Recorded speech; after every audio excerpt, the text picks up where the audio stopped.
Hello fellow modelers and styling fanatics, welcome back to my channel. I hope that everyone is doing fine and enjoys the hobby. Concrete Bagger is back again today with another one of its notorious episodes. On today's episode, me and Past George are working to the main painting stage of the British Universal Carrier from Tamiya in 1/35 scale and kit number. Sorry guys, I forgot, as usual. 35 to 49, aka the Garden Market Operation Project. First of all, I want to apologize for each and every one of you because it took me quite a while to release this episode. I have several good reasons. One of them is that I am becoming a father for a second time, and I am mere moments ago before that happens. Probably at the time I will release this episode, I will be in hospital meeting my baby girl for the first time, up close and personal.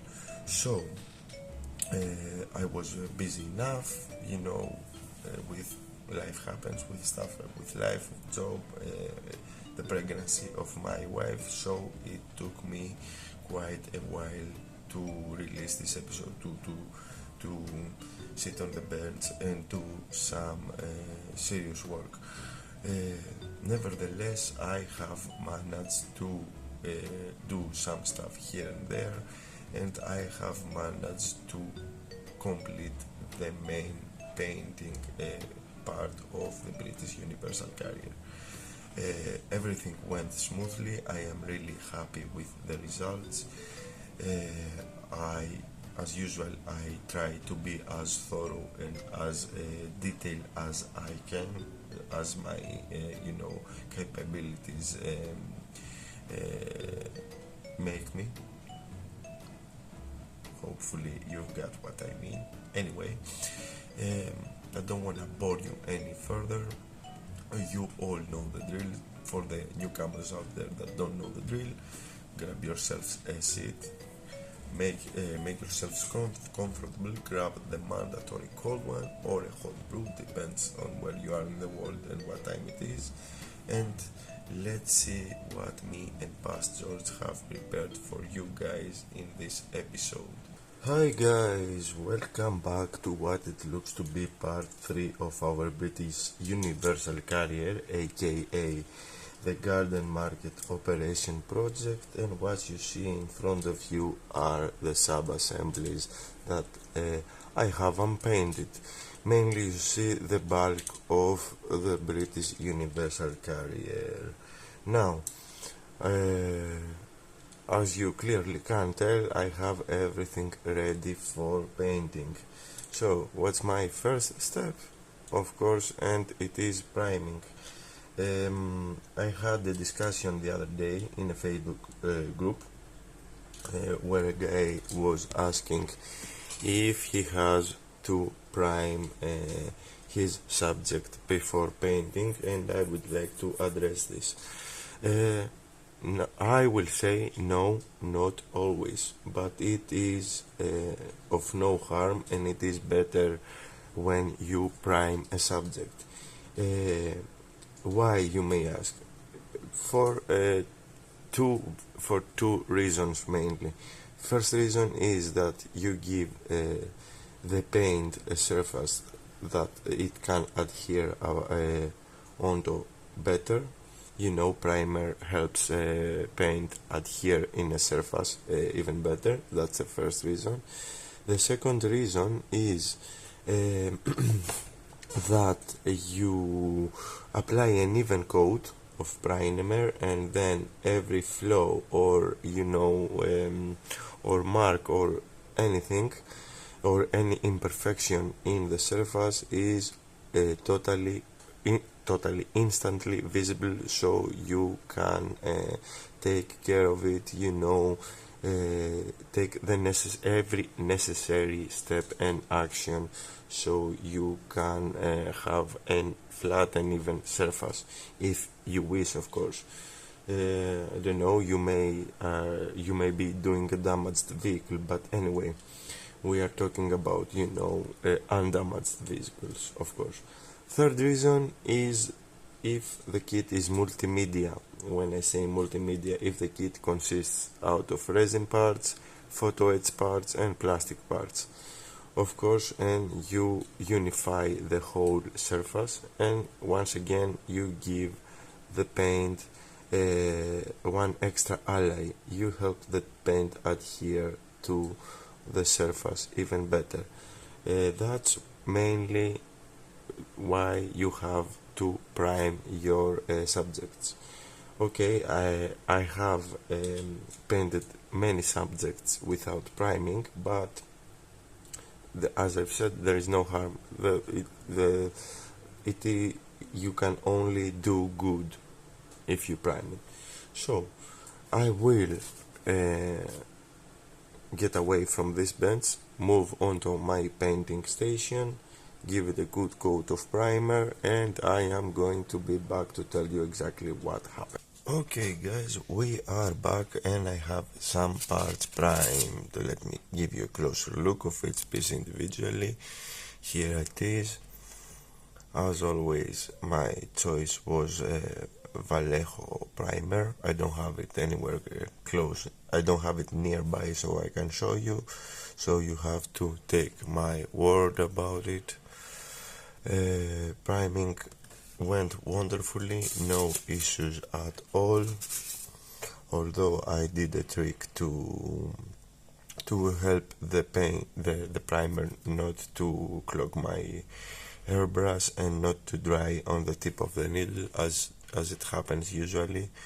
I'll let you know about it. This is the rear panel.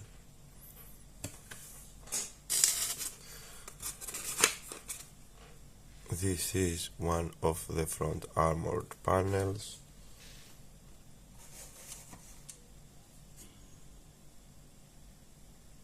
As you can see, it is pretty smooth.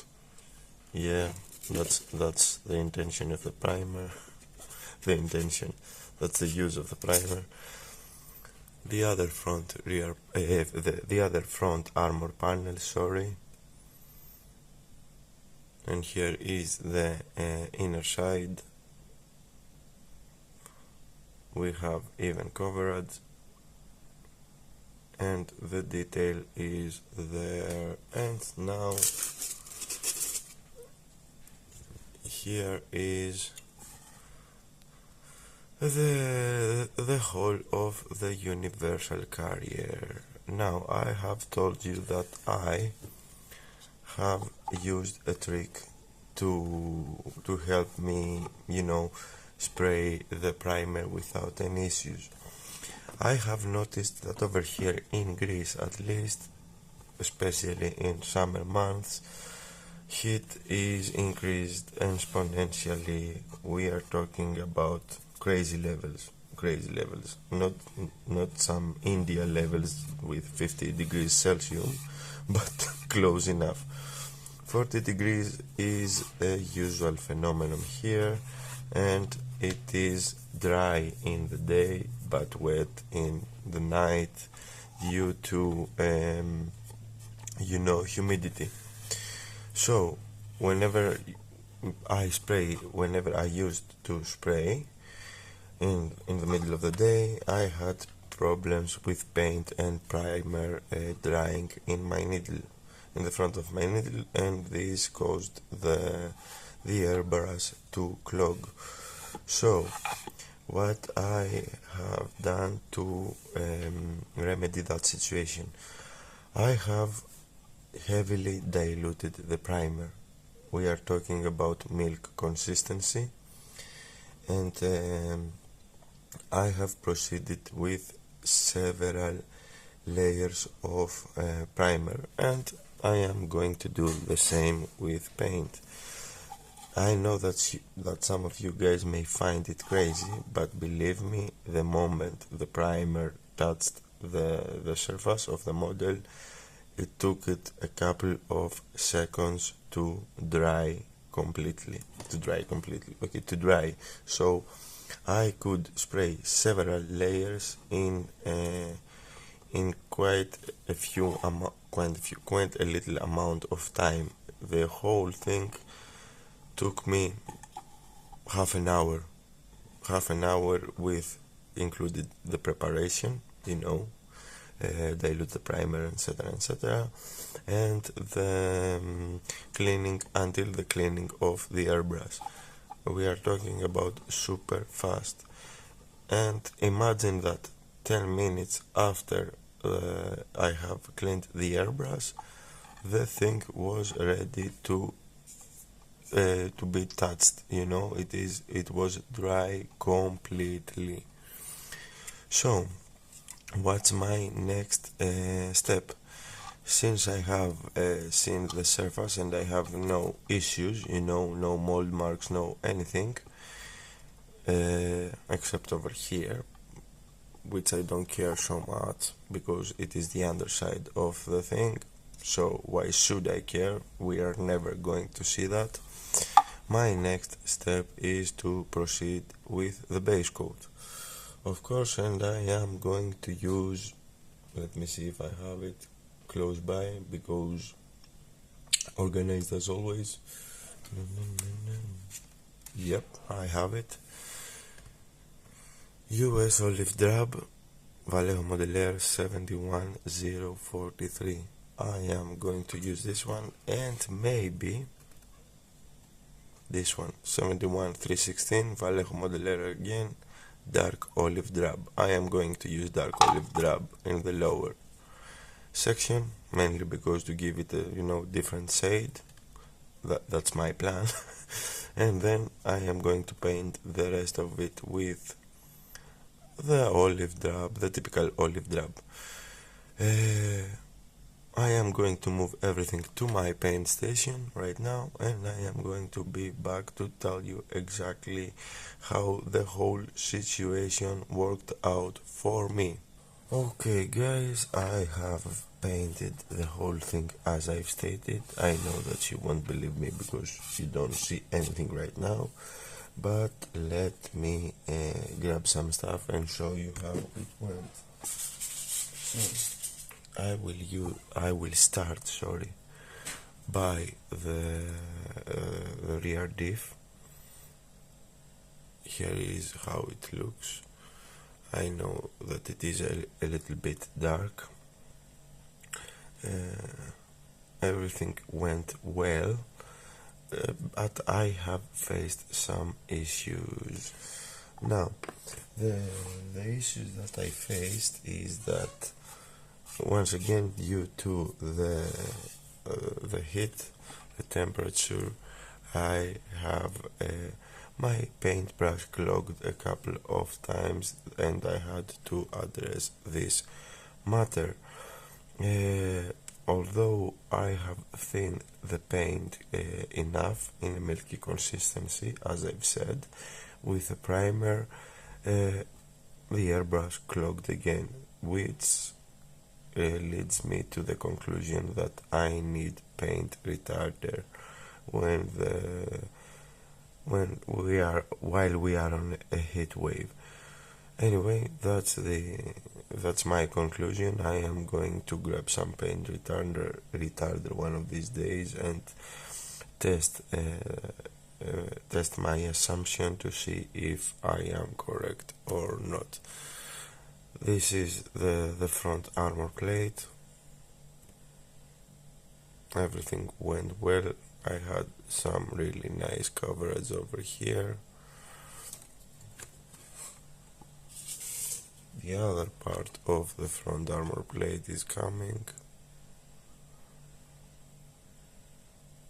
Okay, here I don't care a lot about the coverage because you won't be able to see it, so why bother with it?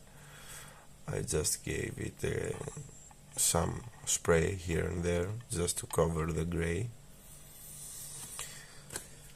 The rear armor plate including the hook, the towing hook,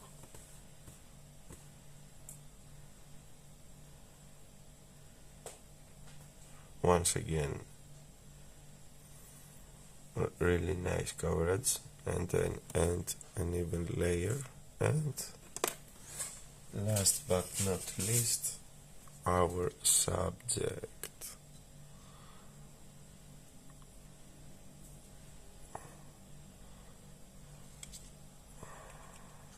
Here is how it looks, all base coated in olive drab and dark olive drab in some areas.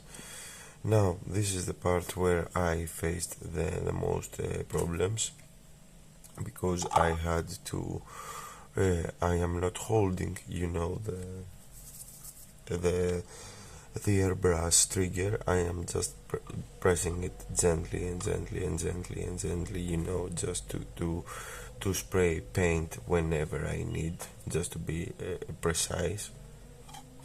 And maybe that's one of the reasons.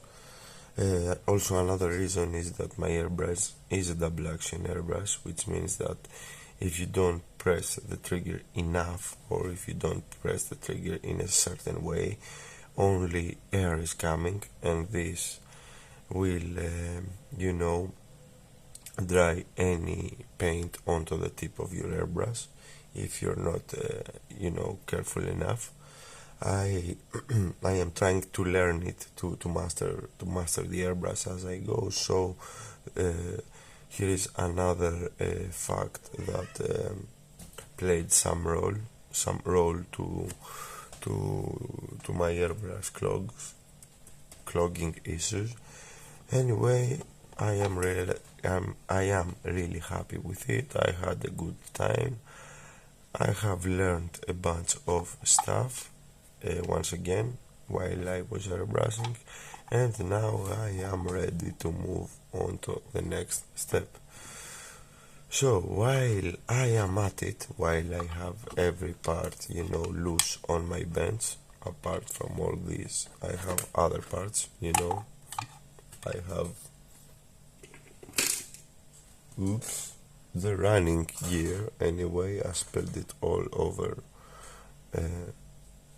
that side of my of my bench. It is time for me to detail paint some stuff like the seats, the cushion of the seats, you know, here the shifter knob, dials over here, etc, etc. I am going to do that right now because, as I've said, everything is in pieces and this will be easier for me to do. Well guys, took me some time, but I am back and I have some parts detail painted, and as you have probably guessed, it is time to show you. Let's see where to start first. I'm gonna start with a simple and easy. Over here in the interior, I have given a coat I have given the seats a coat with a leather belt, Vallejo Panzer Aces. Let me see if I can locate the color, because as always I have tidied up my belts. 312, the usual suspect for me. I am in the process of thinking if I need to dilute this color so I can add some scratches onto the corners of the seats, so I can depict some wear and tear. I don't know how visible it will be, so I am still thinking about it. We will see. I have added just a tiny drop of black over here on top of the gear shifter. If I remember correctly, this is the color I have used, 7861 glossy black. I should have used matte, but that's okay. It is a minor detail. I have used also leather belt over here. at the buckles of this fire extinguisher, and nothing further done onto the hull of the British Universal Carrier. Now the next thing that I have given my attention is this armor plate. Over here I have forgotten to add leather belt on the clasps of this fire extinguisher. Let me see if I can zoom. Yep, I can. I will have to visit that later, okay, but I have given some I have done some work over here at the gauges. So what I have done at the gauges, matte black. I don't have it anywhere near right now, but it is the typical Model Air matte black. Let me see. I think that one. That's not the typical black, matte black, but I think that I have used that one, 71057. I then dry brushed the whole thing with chrome. Vallejo Model Air metallic 7. No, not this one. Sorry guys. It's once again Vallejo Model Air metallic 71064 chrome. I gave it a dry brush so I can accentuate the details, as you can see. I have then given a small coats of the same color with 3 dots over here, and then on top of those dots, for these orange indicator lights, that this came out of my imagination, so I could add some detail. So take this with a pinch of salt. For the orange I have used model color 7851, and for the red indicator light I have used 71003. Now, as I've said, this may not be accurate. Probably it is not accurate, but I wanted to add some, extra detail. I don't know why, I just wanted to do it. So here is the work that I have done onto this armor plate, and something that I need to do over here. And the next part that I have detail painted is the exhaust system. Here is how it looks now. Let me move the colors away so my camera can focus a little bit better, and here is a closer look on how they look. I have given them texture with a typical trick of angle night shift, diluted Tamiya white putty, and then on top of that texture I have coated them with dark rust, Vallejo Panzer Aces 302. I have then used the sponge chipping technique, and I have added light rust, once again Vallejo Panzer Aces, probably 304 if I remember correctly, or 301, I don't know, the label is long gone right now. And then I have given it a dry brush with yellowish rust 303. Apart that, over here at the clasps that hold the exhaust system in place, I have coated them with olive drab, the base coat color 71043. That's all the assortment of colors that I have used this time for detail painting, and we have lots more to go because we have many stuff to detail paint in front of us, until we finish the whole thing.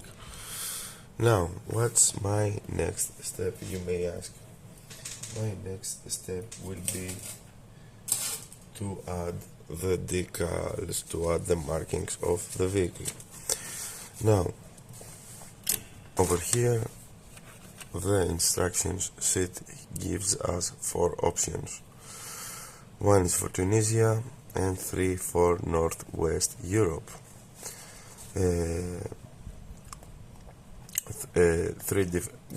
What I am opting is Northwest Europe. I have 3 different brigades, or 2 different brigades, infantry brigades, sorry, and this one is the Grenadier Guards, so I am gonna scratch that. And over here, somewhere in the screen, I am going to add my reference photo, so you can understand what I am talking about. Probably somewhere here.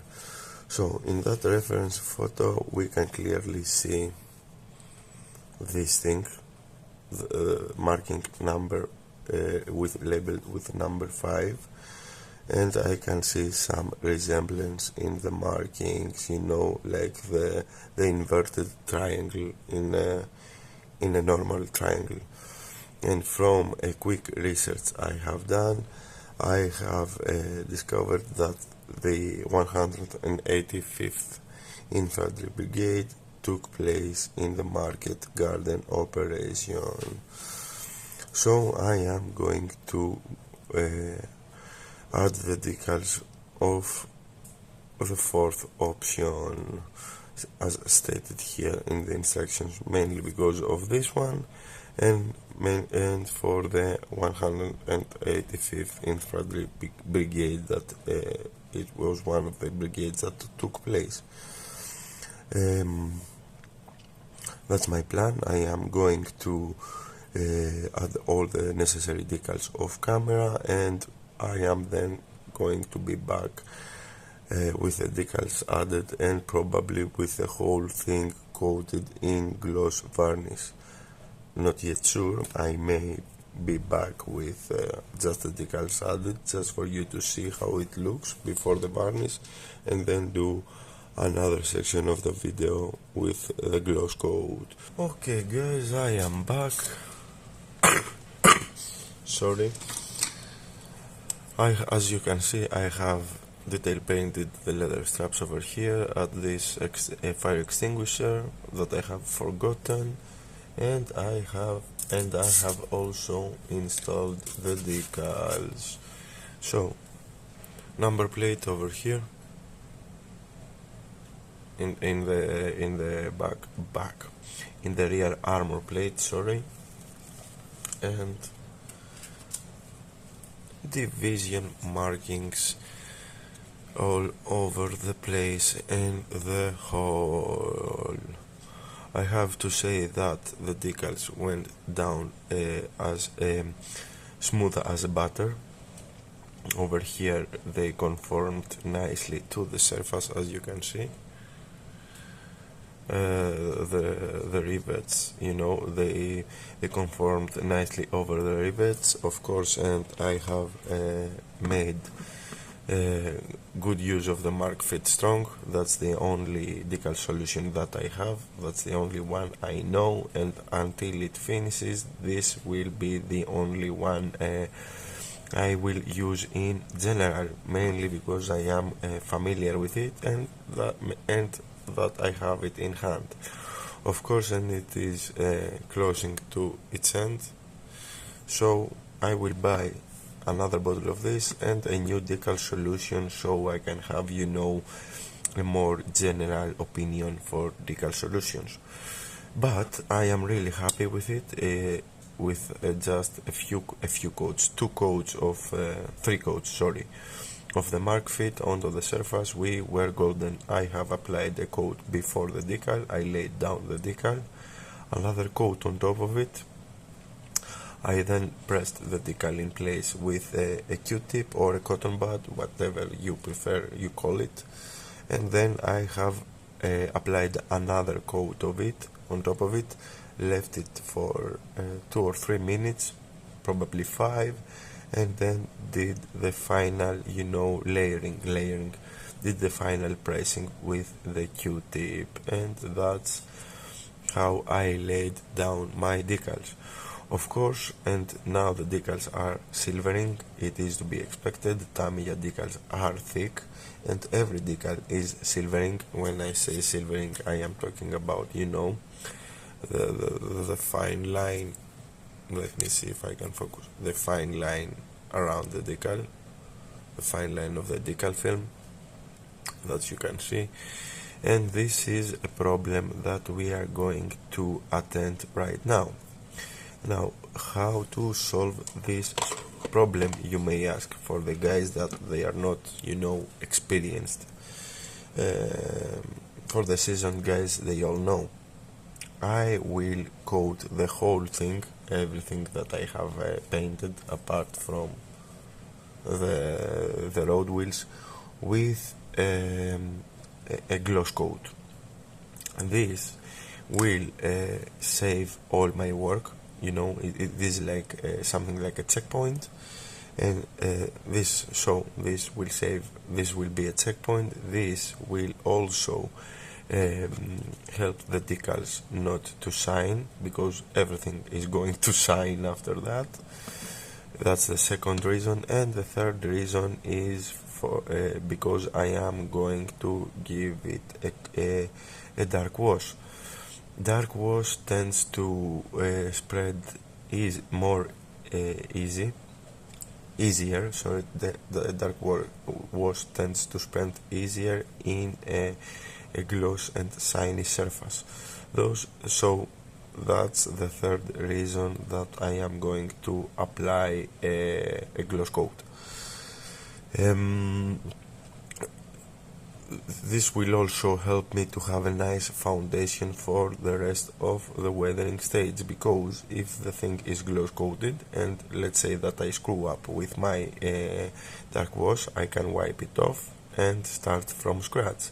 Whatever I can do, I can wipe it off and start from scratch if I screw up in the chipping, screw up on the washes, oil dot filter, and everything you do after the stage of gloss coating, you can erase it and start from scratch. That's why I call it a checkpoint or a save point if you are a gamer. So this is what I am going to do right now. I am going to plug this to my foam board so I can get it outside to my paint station and coat it. What I am going to use as a varnish, let me see. Yep, this is my usual suspect. This is Wilson & Newton Galleria acrylic varnish. This one is gloss. I have also the matte variant. That's the only varnish I am familiar for the time being. It is easy to spray, it is easy to clean, and it is also bulletproof. That's the gloss a couple of friends that I trust told me to use. That's what I will learn to use. Maybe in the future I will experiment with other varnishes, but this is the thing that I am going to use. I am going to spray it undiluted from my airbrush, and I am going to be back to show you exactly how the vehicle looks, the parts of the vehicle look. Back again, guys, and I have everything that I wanted coated with a nice coat of clear coat. Now let me give you a closer look of each and every component that I have coated. Everything went fine, to be honest with you. Here is, let me zoom in a little bit, okay. Here is the exhaust, one of the exhaust pipes. As you can see, it is nice and shiny. Here is the second one. Come on.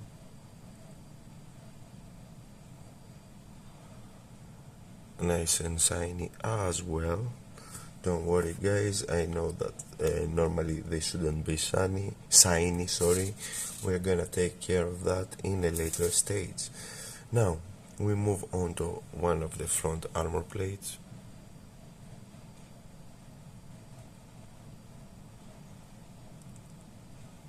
Isn't it, wonderful how clear coat transforms a part? You can clearly see even the slightest color modulation, etc., etc. The other front armor part is here.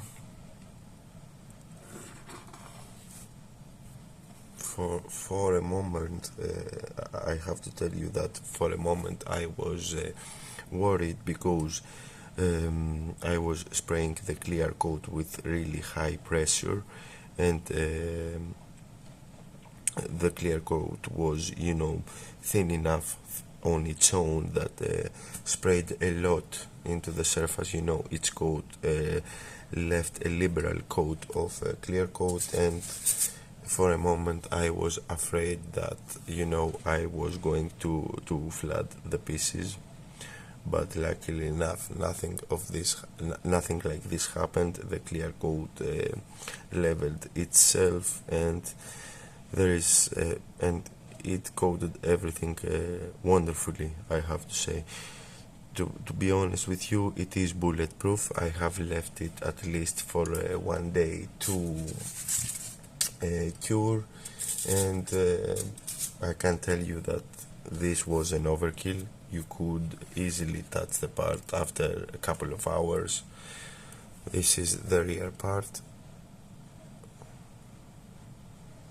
with the license plate, if you can call it like that.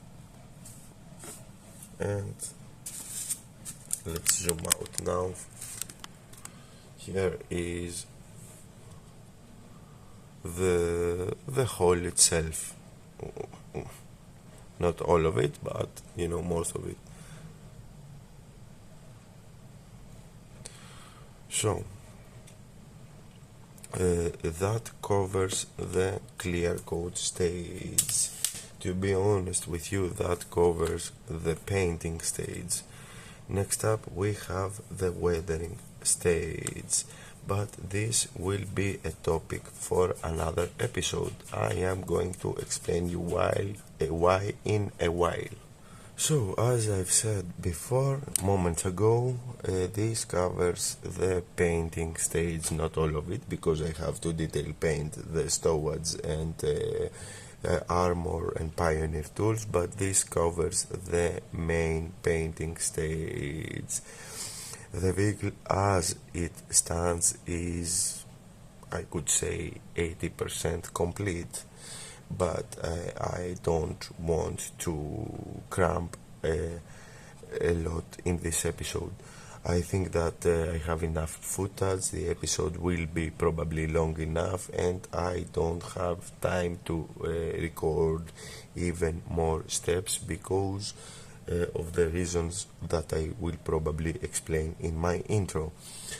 So, with all that said and done, we have made it to the end of this episode. On our next episode, we will probably continue with the detailed painting of the parts and accessories, assemble a little bit of our British Universal Carrier, and do some weathering. I don't know yet what exactly we will do, but we are probably going to do one of these stages of the build. Before I go, I hope that you guys found this video helpful, interesting, and stick along for the next one.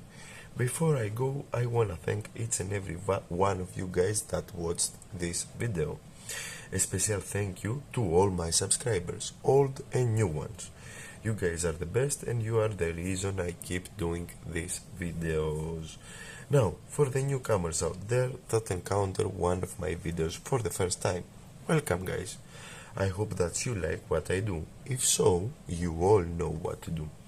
Leave a like, comment with your thoughts and opinions, share the video if you believe it deserves to be shared, or even consider subscribing for more builds to come your way. Until the next time, fellow modelers and friends, take care and model on. It was that Mofo Damon, signing out.